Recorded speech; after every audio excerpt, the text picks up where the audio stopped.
Oh my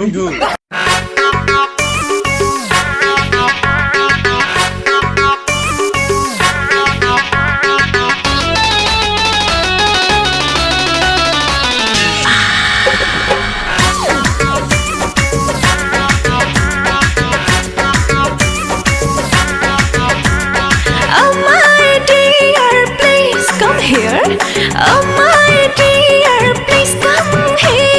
कर लो romance, आज line है क्लियर। अब ही दायरा निकाला आराम हो, थोड़ी देर बाद हो खेला तमाम हो। देखो बॉडी से बॉडी के मिल हो गए, खेल हो गई कवन खेल हो गई। डबल ड्यूटी वाला खेली कैसे खेल, दादा रे माथा फेल हो गए। लागे जाता में पीसा जाई बकेल, दादा रे माथा फेल हो गए। आज हमारे राजा लड़ाला नजरिया, आके समझा तो दिल का भितरिया।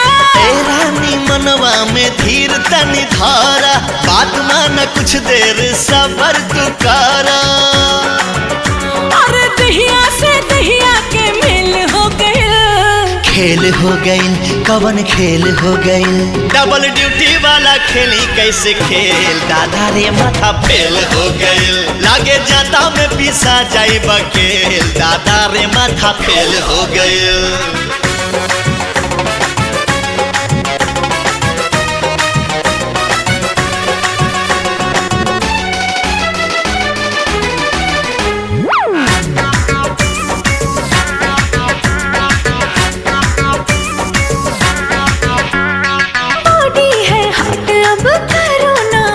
जी इंजन मोहब्बत का करो इसे काट जी। रात बाटे बाकी हो, बात बाटे बाकी, सजिया पे कुल्ही खुर्रा ठात बाटे बाकी। झनके लचूड़ी खनक जाला कंगना, सुरहो सिंगार खोजे प्यार तो हर सजना।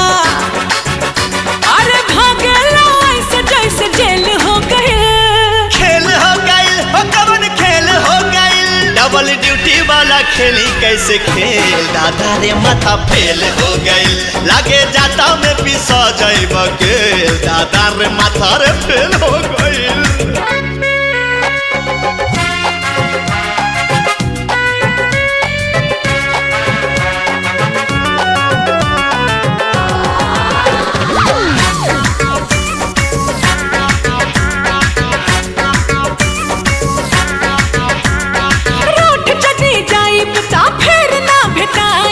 कितनो बोलई बाना पहिया में आईब।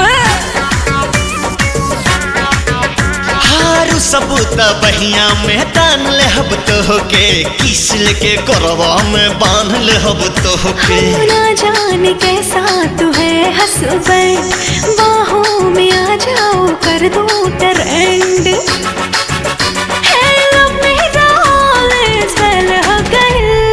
खेल हो गई कवन खेल हो गई।